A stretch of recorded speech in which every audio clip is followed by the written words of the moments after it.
Hi everyone, Kaes Cilessen, your Industry and Government Engagement Manager with the MTA.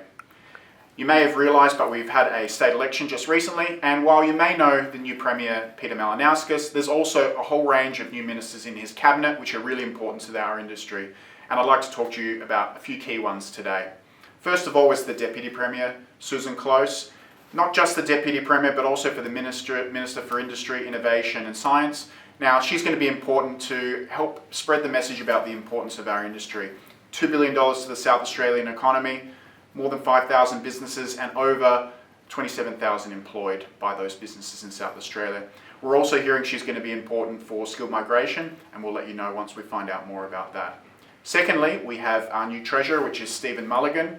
Stephen Mulligan is going to be very important because we need to let him know that the South Australian economy needs to remain strong, but also nationally competitive in terms of the cost and the ease of doing business. Next, we have a returning face, Tom Kutzentonis, who is, again, the Minister for Infrastructure and Transport.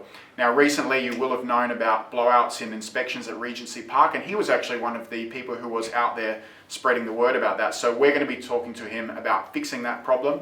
And of course, working with industry, which may include, as we're going to be pushing for, a mandatory change of ownership vehicle inspection scheme for South Australia. Next, we have Blair Boyer, who is a new Minister for Education, but also for Training and Skills. Now, that is going to be important for us delivering the best automotive training in South Australia, but also in terms of delivering the mentoring program, which we have promised to us by the Premier at our Industry Advisory Council meeting. Also, we've got a great school pathways program. You may know Andy from the MTA. We'd love to see that program expanded, and we can't wait to tell him more about the success of that program.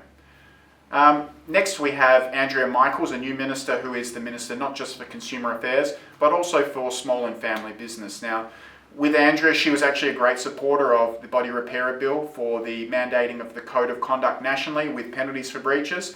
We really want to see that project go to the next stage with regulations in place, and also for the penalty structure and the Office of Small Business Commissioner equipped to be able to deal with those complaints. And we'll be talking to that with her as soon as we can. The next one I would say would be the Second-Hand Vehicle Dealers Act review, which has been underway for some time with the department. We'd love to see that progressed. We know our members have provided a lot of input to it, and those reforms are sorely needed.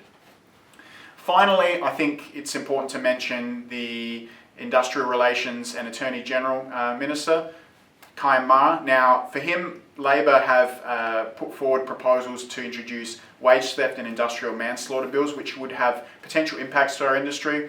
We will look forward to talking to him about what those bills will look like and how they might potentially affect our members. But we also have a lot of issues such as return to work, workers' liens and unclaimed goods, which we want to talk to him about as well.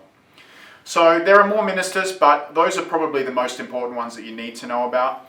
We have asked them to meet, and we look forward to meeting with them soon, and we hope to progress all of those priorities which you've told us about to make our automotive industry stronger and also protected.